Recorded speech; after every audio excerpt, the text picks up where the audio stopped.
Hola, en esta clase te voy a estar enseñando cómo pasar de partículas a mol a masa, pero en este caso para compuestos iónicos y compuestos moleculares.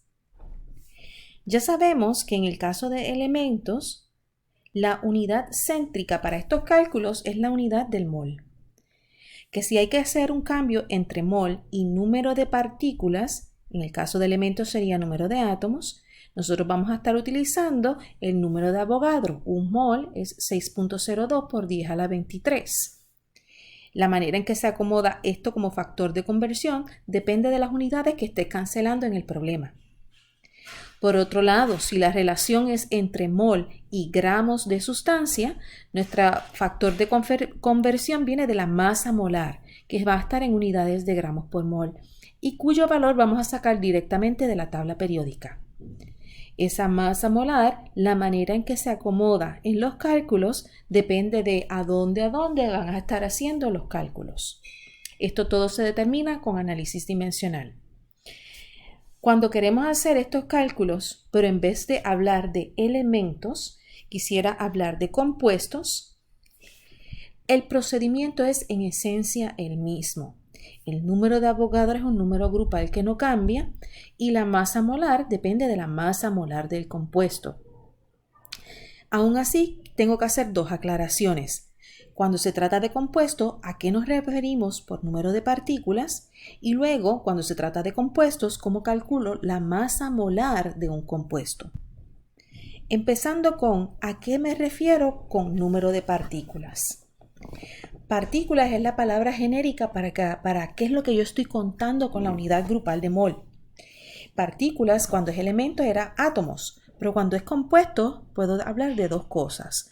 Puedo hablar de moléculas o puedo referirme a la unidad básica de los compuestos iónicos que se llama unidad fórmula. ¿A qué se debe esa distinción en lenguaje sobre todo? Cuando se trata de un compuesto covalente o un compuesto molecular, la unidad básica es la molécula y tiene una cantidad exacta de átomos por cada molécula. Ella empieza y termina con la misma cantidad de elementos. Cuando se te habla de, por ejemplo, la fórmula de CH4, el compuesto llamado metano, la molécula de metano siempre tiene 1 de carbono y 4 de hidrógenos. Ahí empieza y ahí termina la molécula. En el caso de los compuestos moleculares los identificamos porque todos los elementos son no metales. Así que la unidad, lo que llamamos partícula, es molécula. Para los compuestos iónicos, en el caso de los compuestos iónicos, el nombre que vamos a estar usando es unidad fórmula. ¿Por qué esa distinción? En el caso de compuestos iónicos, los compuestos iónicos son una red de cationes y aniones en 3 dimensiones. Y la fórmula del compuesto iónico lo que identifica es la unidad más pequeña que se repite en ese compuesto iónico, en las proporciones más pequeñas. Así que el compuesto iónico no te está diciendo dónde empieza y termina. Si digamos un NaCl, no quiere decir que tienes únicamente un sodio y únicamente un cloruro, sino que hay una red de sodios y cloros en proporción de 1 a 1. Y la unidad más pequeña se le llama unidad fórmula. Eso respecto a qué se trata las partículas. Ahora acerca de la masa molar del compuesto.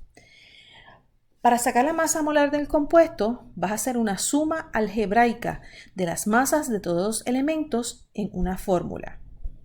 Es decir, que si tú tienes la fórmula genérica XY2, vas a la tabla periódica y multiplicas 1 por la masa molar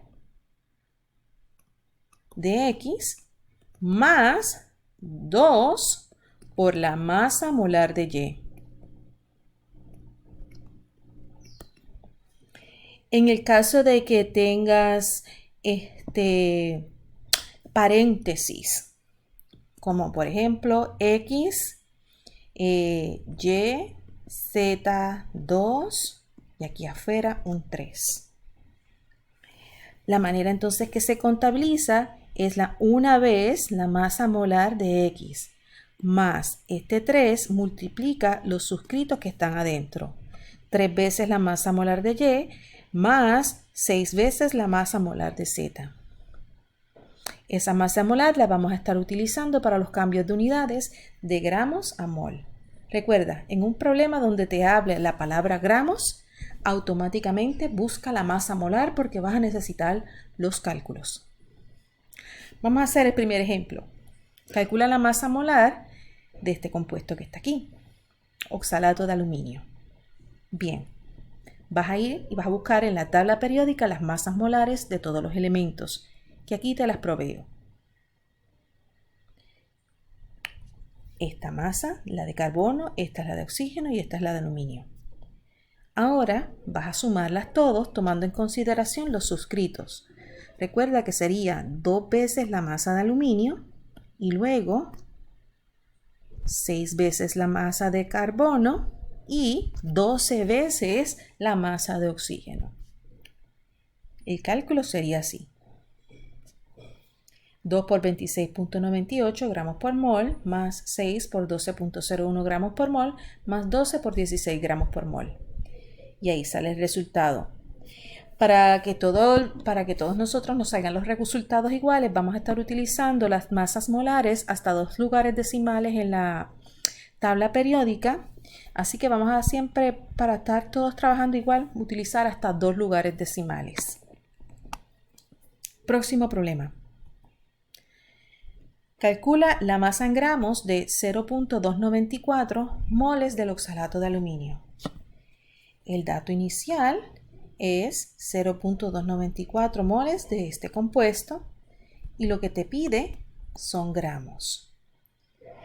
Siempre que tengas la relación moles a gramos, vas a estar utilizando como factor de conversión la masa molar. Este es el mismo compuesto del problema pasado, así que ya tenemos la masa molar ya calculada. El resto del problema va a ser acomodar los datos por análisis dimensional, comenzando con el dato inicial. Escribes los moles del oxalato de aluminio y luego vas a colocar esta masa molar de manera tal que la unidad de mol cancele.